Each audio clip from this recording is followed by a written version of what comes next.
Hey, I'm Decathlon Gamer. Welcome back to FM22, 23, Newton Heath, episode 30.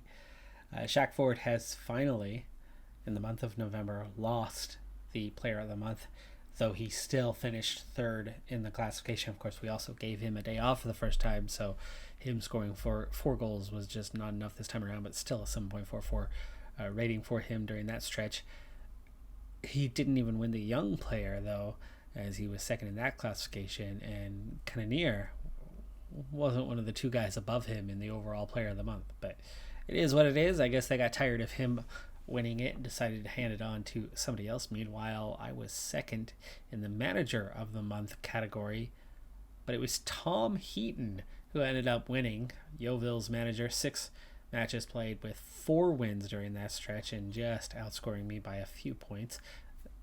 One fewer match for me. That would have made the big difference. Had we played one additional match and won it anyway, I would have been manager of the month for sure. But that is the same Tom Heaton who just played for Manchester United the other day as their goalkeeper against Charlton Athletic in the Carabao Cup, quarterfinals was it? As they're on to the Final Four. A little bit of a surprise move considering the reputation of the player, and ironically the continued attraction of now former Wrexham players as they've moved up to replace, and be the team at the same level, right? 5th tier, have some money to throw around. Ollie Palmer is coming to play for us. We did get him to accept a squad player, and you can see he's a heck of a finisher. He doesn't have a lot of pace, but there's a lot to like on the mental side for Ollie Palmer. He's a very, very smart player, and where he's lacking in a couple of areas, he really, really makes it up for in other areas. He doesn't have a lot of pace left to drop, and that's one of the problems. He doesn't have a lot of pace. So I'm thinking it's time to make something else happen. But also, we are not just signing Ollie Palmer on as a player. He's going to be coming on as our youth something. I take that back. I just remembered that his staff ratings were abysmal. He's at that stage where he's thinking about becoming a staff member, but he's not suited to the role or any role at this stage. But for us, $83,000 a year is, it's less than 4% of our payroll. And Shaq Ford might be the man, but here is the direct comparison between the two, and you could see where one offers us something and one offers us something else with a lot of good overlap. So Palmer, more physical, better ball recovery, insanely better mental attributes, better aerially, so he's going to score a lot of headers. Technically and with vision, they are the same, and attacking, Palmer's a little bit better. I mean, you're looking at a player that is all around significantly better than Shaq Ford. Shaq Ford's the best player on the team. We're talking about miles better. And then there's one major flaw, and that is he just lacks pace.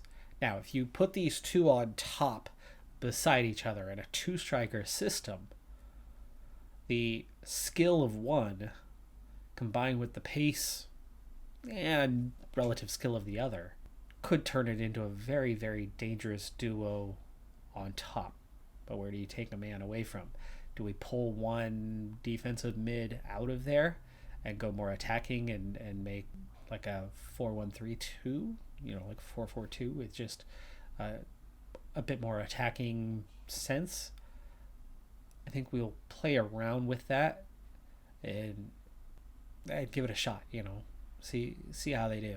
I think we wouldn't necessarily use it every game, but I'd like to see what could happen with Ollie Palmer with Shaq Ford. Now, for those who haven't sat through, here's the thing about Welcome to Wrexham and Wrexham Football Club, period. Okay, as an American, I've been following the sport for a very, very long time. Not my entire life, though. I think I've told stories about this briefly in the past. Let me go long story short. Youth participation in the sport, in soccer, in football, is incredibly popular in the US. Youth participation is very, very, very high. But somewhere around the age of 12, it drops off drastically. Really, really falls off. Now, participation is so high at that age for a couple of reasons. Largely just that it's an easy sport to get into. It's a very, very affordable sport at a younger age, or at least it used to be. When I was a kid, anyway, it was. And it's easy enough concepts to kind of pick up and do. And, for parents, you can sit on the sideline. If the ball goes in the back of the net, you know that your team scored. If it didn't, you know that there's no goals, right? It's so much easier to follow than sports like American football that confuses, full-on adults who don't follow it closely enough. Kind of rolling back on this one, I played as a kid, and then it was actually American football that was the death point of soccer as a sport for me as a kid. Let me rephrase this. I was really, really good at soccer. Yes, football, I know. Okay, I was really good. I was playing 3 age groups above where I'm supposed to be, and was one of the better players in the league. I was 12 on a youth 15 and unders league, and all of my teammates were high schools and sophomores in, they were high school freshmen and sophomores. I was in middle school. I was 12 years old. I didn't know my teammates other than as teammates. I didn't hang out with them at school. I didn't hang out with them outside of school or the sport. I'd see them at practice and games. They came to appreciate me as a teammate because I added quality to the team. I was definitely one of the better players, not only on the team, but in the league. I was not the best player or anything like that, but I was, for a 12-year-old, and there was only 2 middle schoolers on the team, and the other one, he and I were friends. But for the rest, right, I didn't quite fit in just because it wasn't my social group. Oh, look, hey, this sport has that. This game has that social group thing, that piece, that element. Well, anyway, as I became an 8th grader, the last year of middle school, I had played football the year before, flag football. But tackle football, American tackle football, all my friends were playing. And I was told by my parents, you gotta pick. All my friends were playing American football. They talked me into it. I jumped on the bandwagon. I played. I was good at that sport too. I was the smallest guy on the team, but I led the team in interceptions and tackles. I have good vision. I see things, I read things. I could get in the right place at the right time and make the right move. And when it came to tackling, even though I was very, very small, I was, I guess, what you would refer to as an ankle biter. I would dive at their lower legs, take their legs out. Down they went. At least at that age, it was very effective. But that was it. I played 2 years of American football. I didn't play it in high school. It wasn't my sport, wasn't my thing. But my friends got me there. That ended the road for this sport for a number of years. I came back into it thanks to the 2006 World Cup when I was in college. Sad that I missed that period in between. But in the US, this sport was, at that era, non-existent. The MLS didn't exist yet. They hadn't started up. That's early mid-90s when the MLS was getting started. It certainly didn't come to Portland, my home area, until many years later. In fact, the year that the Portland Timbers became a full-blown MLS club, I was halfway around the world. So I wasn't then and never have been a Portland Timbers fan. Then coming back to that, the MLS, American soccer, is overly physical, not enough skill. They're out there just trying to murder each other all the time. And I, as a player who just finally retired 6 months ago from amateur levels of the sport, would take injury after injury after injury after injury from making a nice move to beat somebody instead of getting the simple like arm grab and the ref blows the whistle. No, they're gonna full on body slam you as you burst past them into the boards for indoor, or they're gonna throw an elbow into your face and bust up your nose, and like it's absurd how the game is played here. I do much prefer the European model, the English model, when it comes to the pyramid, pro reg, and play style in most countries over that of my home country. Now, I love the women's game in the NWSL, and I'm a huge Portland Thorns fan. I went to half their games last season. I'm getting season tickets for this year. Like, there is a place for it in the U.S. for me, but not the men's game. Not yet. Eventually, I hope that the game evolves enough to grow up and stop having it be only physical and leaving the other aspects of it out. It has gotten better, but not to the stage that works for me yet. Welcome to Wrexham. Back to the point. Tangent aside, right? Building up to it here. Welcome to Wrexham, and just before that came out, right? I didn't even watch it when it first came out. I watched it after a while. It helped, but I was already following Wrexham for more than a full year prior to that. And I was, yes, admittedly, following because Rob and Ryan buy in the team, and but more importantly, is it gave access, right? When I first started following them, year and a quarter ago, at that stage, like, it was just becoming public knowledge, but only like lesser known public knowledge that they had bought the club.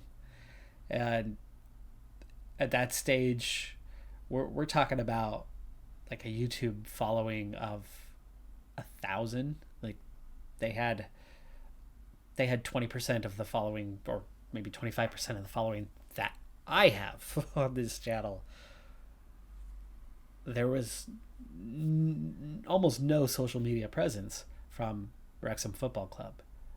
But my oh my, was I enthralled by the fact that I finally had access to non-league football, right? I play it here on FM all the time. Now, between FIFA and PES and FM, over the last 12 years since I started playing FM,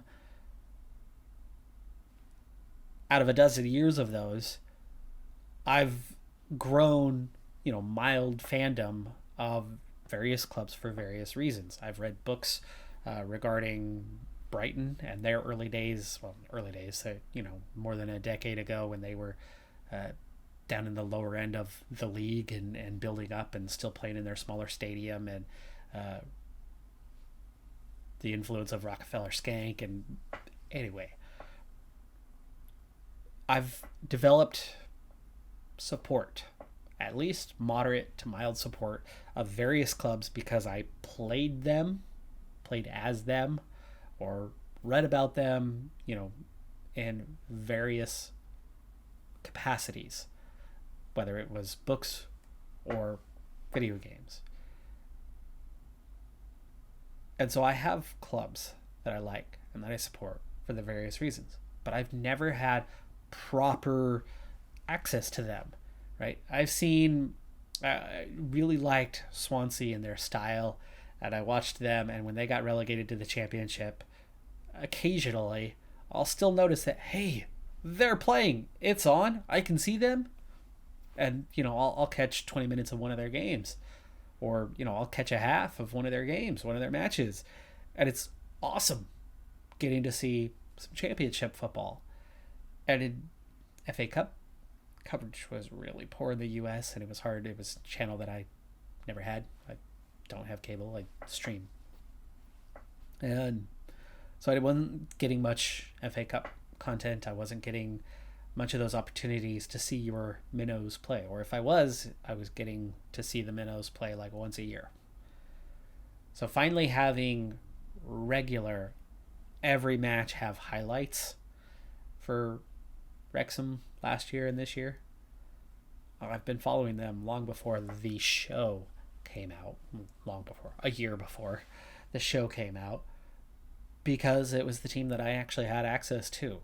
I have looked up other teams through, FM series that I've done before, only to find, almost no presence out there when it came to content regarding them.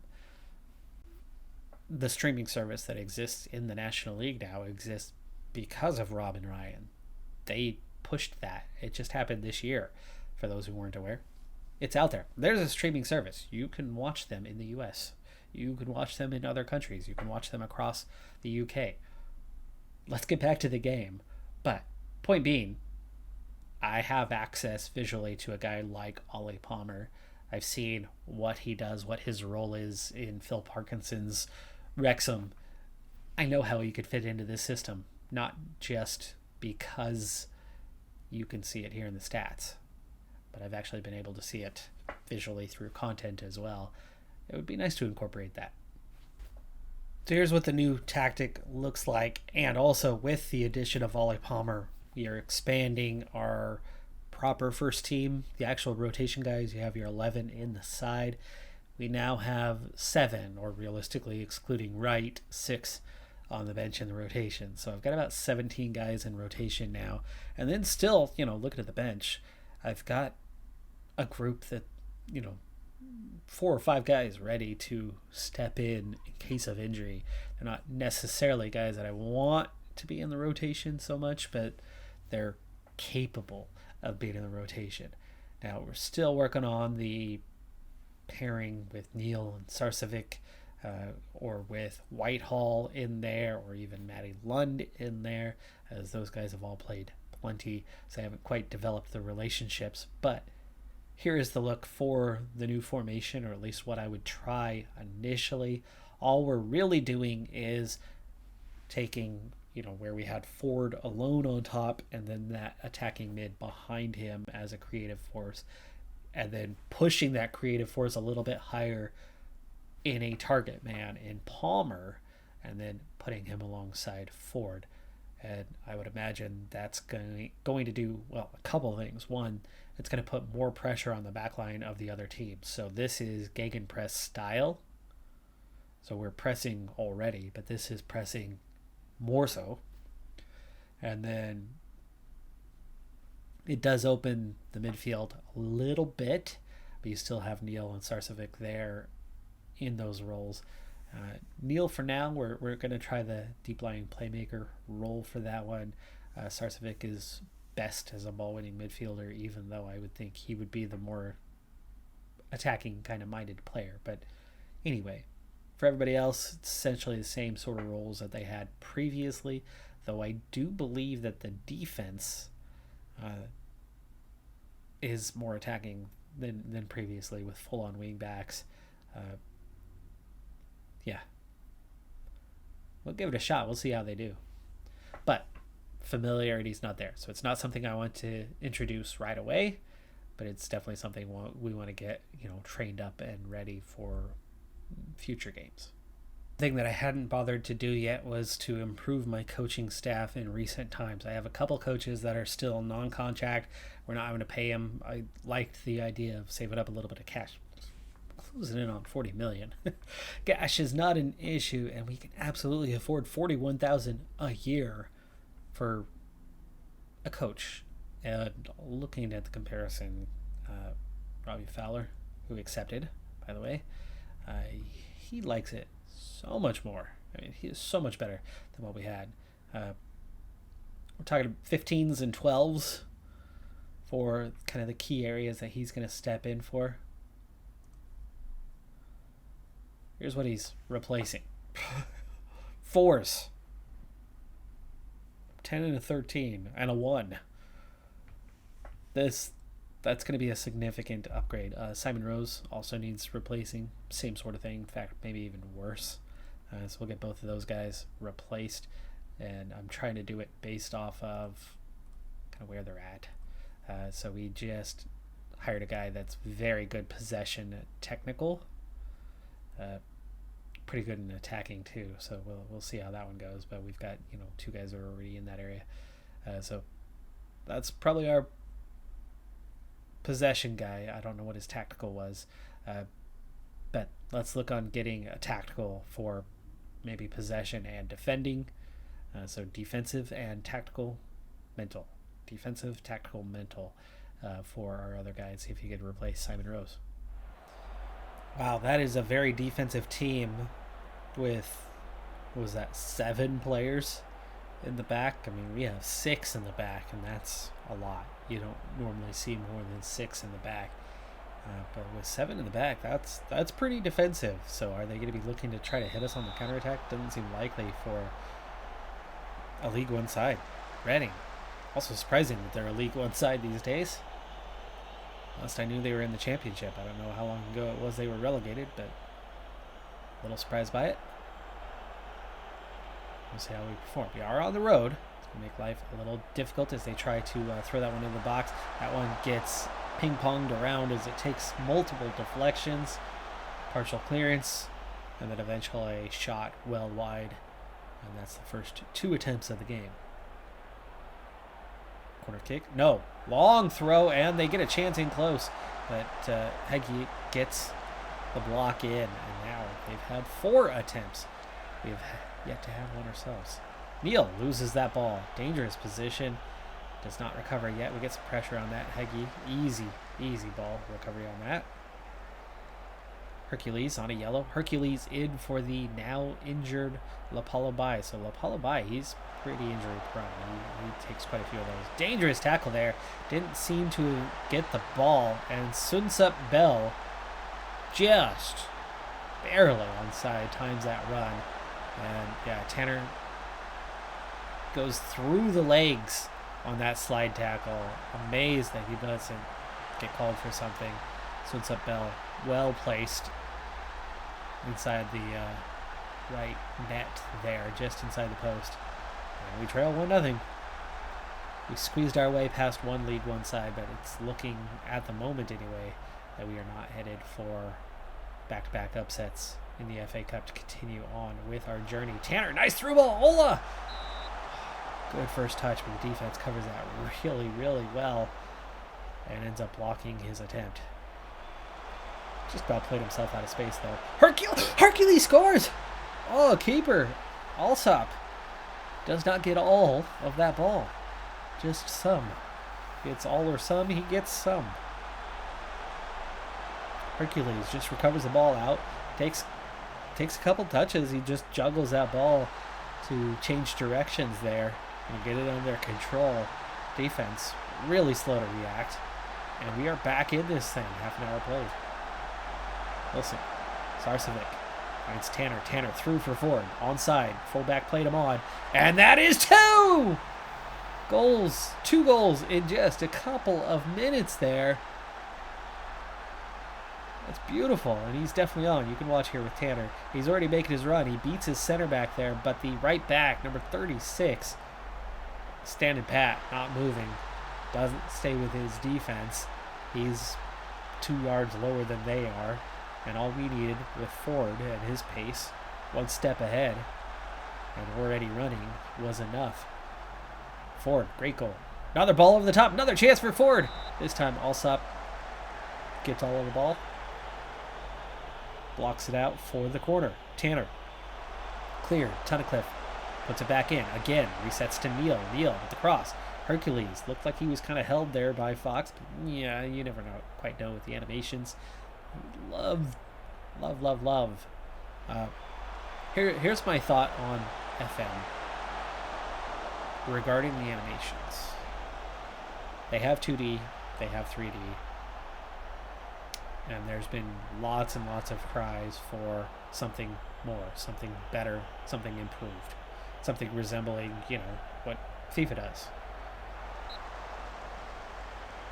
Interesting call, but okay. Tanner, nice. Oh, tries to set up Ford there. Doesn't lead it out enough in front of him. Tanner probably should have just held that himself a little bit longer, taken another touch, drawn the defender, then played it through. Oh, nice run there. Good block from Wilson. Wilson, nice recovery as well. Anyway, way offside. Flags raised. What I was trying to say, I understand Sports Interactive and Miles. I understand the concept, the idea that you want the game to be playable on a dirt cheap laptop, right? That's something that this game is famous for. Halftime. It is famous for being played on very, very, very low resolution, can barely function type platforms. Now that's awesome. That's great. And I love it. Love the idea. We already have 2D and we already have 3D for that very reason. It's not about preference. It's more about capability. Now, there are people who prefer 2D over the 3D and play in that style. And that's fine. But having the two has more to do with the functionality piece. The 2D is there so that you can play the game on that dirt cheap laptop. Why not keep this 3D model, the one we have right now? Other than the occasional tweak here and there, you know, one team, a few members of the SI team spend a couple weeks on it every year just to give it a little love. But overall, you know, commit 1% of your effort that you could be committing to that. Keep it alive, but barely. Same like you do with the 2D models. Keep them alive, but why not develop something for the high end, for the audience who wants it? Because more and more and more every year, the audience is saying, I do want more. I do want FIFA level graphics in Football Manager. Are you kidding me? It's an amazing game right now, as is. But that is the difference between it being number 2 and that from making it a game with cells that are just going to blow FIFA away. FIFA is a terrible game. It's an awful game. FIFA has no realism whatsoever. But it looks nice. And you get to play the sport. If you want authenticity, you take the games that have less graphics. If you really want to get in deep dive into the sport, you're playing FM. But if you could have the FIFA graphics on FM, that's an industry changer right there. That's your industry leader right there. And you don't introduce it for the fans that are playing on the dirt cheap laptop. You already have something for those fans. Don't take it away from them. Keep the 2D modeling. Keep a base 3D modeling for the intermediates. And introduce some badass graphics, FIFA style, for those of us who can run it. For those of you who want to see me playing that version of it or can run it yourself. Alright, let's play the second half. Hey, we're up 2-1. Speaking of tactics, in the near future, I think I mentioned it last episode, but in the near future, I'm very much going to add in yet another tactic that fills some of the changes that we would want to make. Trying to hang on to a 1-0 lead is Tanner. Oh.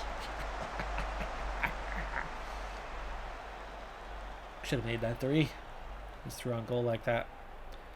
Looks like he tries to curl the ball, and I think he was trying to chip the keeper, but he really didn't get enough lift on that.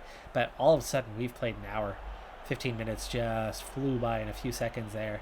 And the game is like petering out a little bit. We're going to drop to balance now.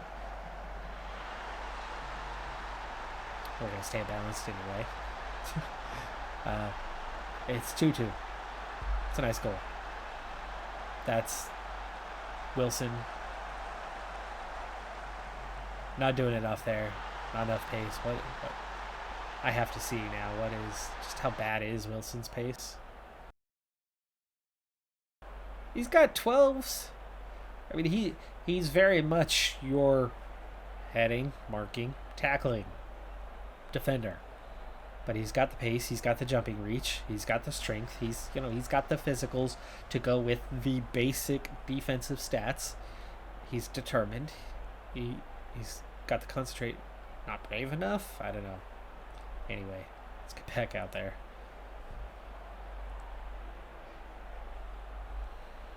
"71 minutes played. Now, as I said last time, when we did end up going for it. Oh. You go for it in the game you're in. Because a second chance, they're always going to be the favorites. So, right, they end up in a replay. They're going to take a stronger lineup. This is probably not all first-team guys. Some first-team guys. Joao looked like he was offside there, but... great free kick there. Good stop. We've got 4 yellow cards now, but most of them have happened recently. As circumstances have changed. Let's use the substitute. Ola's having a bad day, so we'll bring him off, even though he doesn't even have a yellow. Whitaker's going to come on. And then fatigue, tired legs, struggling. Donasian. Brooks is available. Okay, there's your first double sub. We'll go from there. I still don't want to give up on this game. Tanner! No way. No how. No chance. Sarcevic is struggling and on a yellow, so why don't we go ahead and bring on Whitehall. And it looks like we're headed to a replay. Not what I wanted. I really don't want those minutes getting in our bid for the league championship, but it is what it is. Not a bad performance. XG was all us. I mean, they barely had one for XG, but they got 2 goals. That second one was definitely a nice goal. There was absolutely nothing wrong with that one. We outplayed them today. We outplayed them in each half. They outplayed us in the first 25 minutes, though, and that goal is what woke us up. Got the 2 new coaches in, and we pick up a star kind of across the board. I think 2 stars here with Fowler. Of course, we could have, 3 stars if we were only covering 1, but that's big improvement.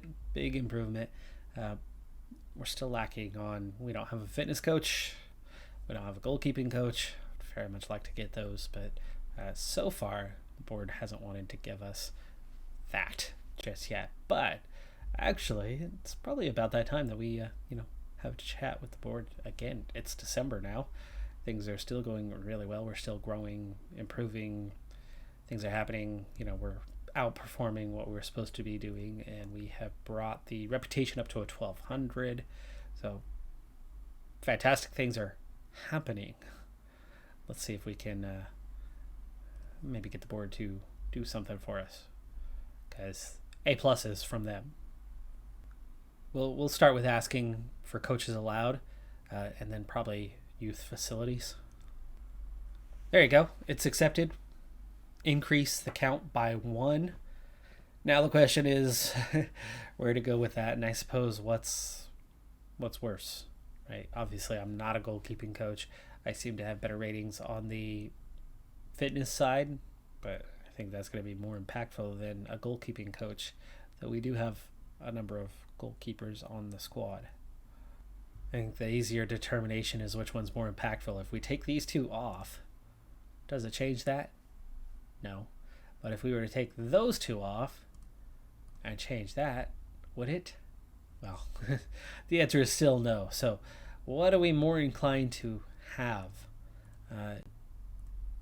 A goalkeeping coach to actually see improvement in that department, or a proper fitness coach, which I have a heavy load anyway. If I'm not changing this, I might as well stay on that, support that, help that. I mean, if I was only doing 1, it's still only 1.5 star. I'm just atrocious as manager. I mean, I've got 3s to 6s now, other than in the goalkeeping side. Determination's up to a 14. I mean, that's helpful. Discipline and motivating are still quite low. I mean, it's just, we're weak. Last season, I don't think I remembered to ask the board about coaching badge in the off season, so I've definitely got to do that this season. That's a setback. I mean, we could be a little bit better by now, but I think for the squad, it's more impactful if we have a good fitness coach, because all the players train, goalkeepers included, in fitness. Well, just the goalkeepers are going to be affected by this. Even the goalkeepers are affected by this. So we'll add a fitness coach. We've got 2 matches until we have the replay against Reading. That's going to go into the next episode, but let's get those 2 matches out of the way, beginning with Scunthorpe at home. Remember that conversation I was having about all these clubs that I've had an interest in because of campaigns, in FIFA or PES or in FM. Well, Scunthorpe, first ever FIFA campaign that I ever did outside of top tier was with Scunthorpe, and that was like a good decade or more ago.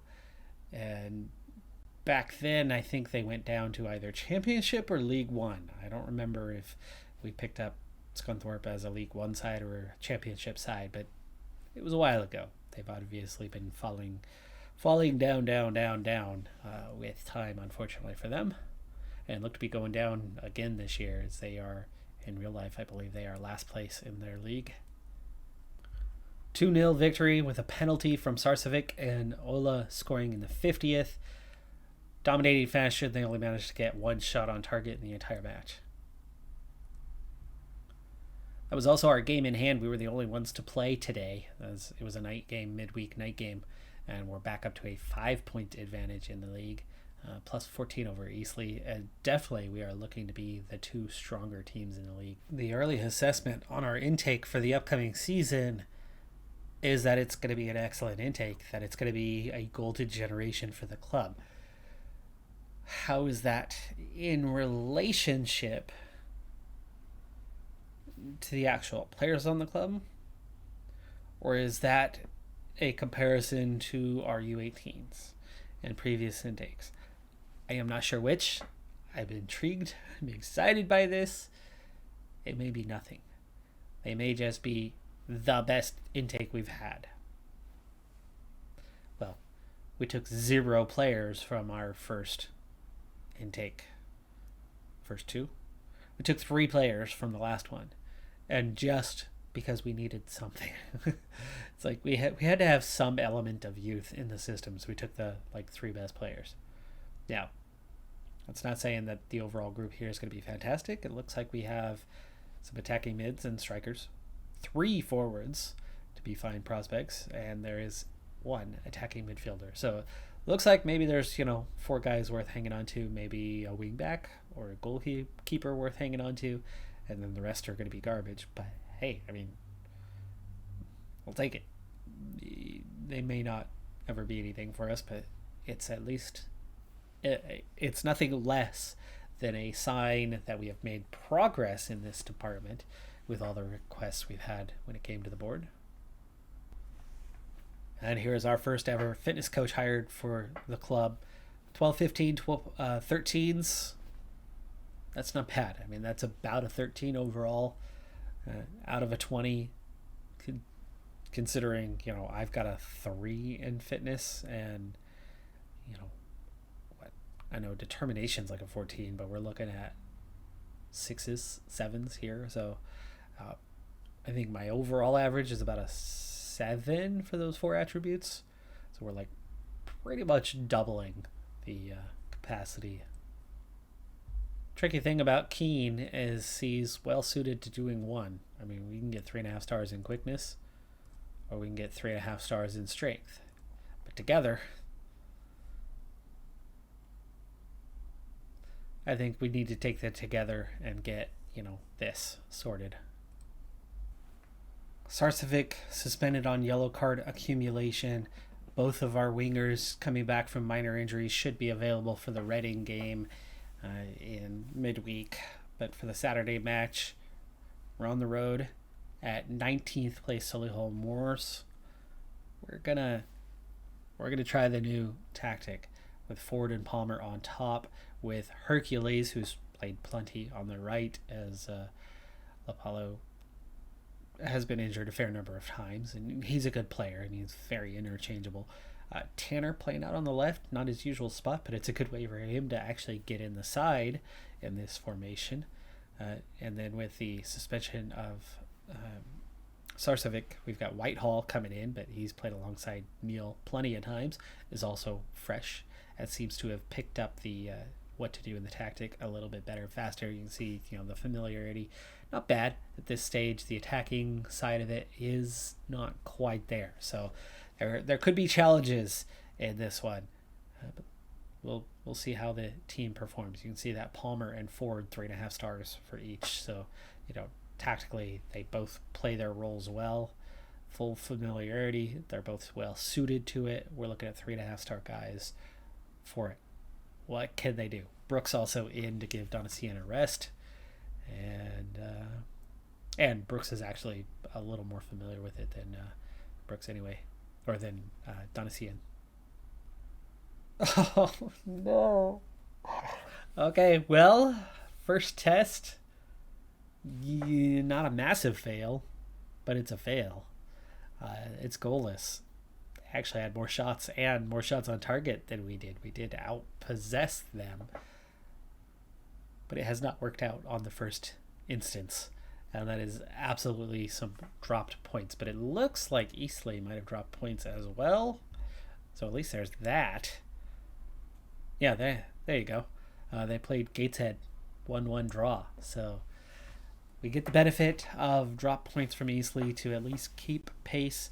It's unfortunate we weren't able to push forward. I think the tactic we play clearly shows signs of being part of the reason why we were getting the results we are getting, because the tactic we just tried was, on it, at least its first attempt, was a bit of a dud. The familiarity is not quite there yet. Could be a factor. Could absolutely be a factor, but on its first try, it is definitely stalled out. We won't try it again for a little while. Definitely not against Reading, but we'll pull it out in another stage and give it another go. Hopefully they'll be a bit more familiar with it at that stage. That is going to do it for this episode, though. I'm Decathlon Gamer. Like, comment, subscribe, and I'll see you next time. Have a good one. Be safe out there. Bye for now.